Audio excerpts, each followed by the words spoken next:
Focus TV international breaking নিউজে আপনাদেরকে স্বাগতম। আসুন জেনে নিই আজকের প্রধান সংবাদ শিরোনামগুলো। ইরানের জনগণকে বিদ্যুৎ ও জ্বালানি ব্যবহার কমানোর আহ্বান পেজেশকিয়ানের।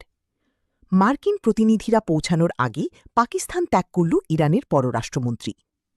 পাকিস্তানের প্রধানমন্ত্রীর সঙ্গে ইরানের পররাষ্ট্রমন্ত্রীর একান্ত বৈঠক।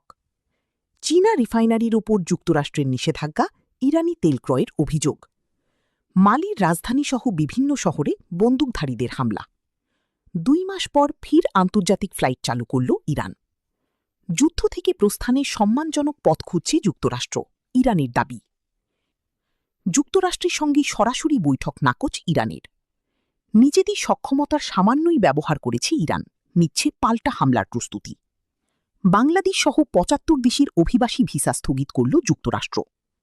ইরানি পতাকাবাহী আরও একটি জাহাজ জব্দ করল যুক্তরাষ্ট্র। এই ছিল আজকের প্রধান আন্তর্জাতিক সংবাদ শিরোনাম। আমাদের পরবর্তী সংবাদ দেখার জন্য ফোকাস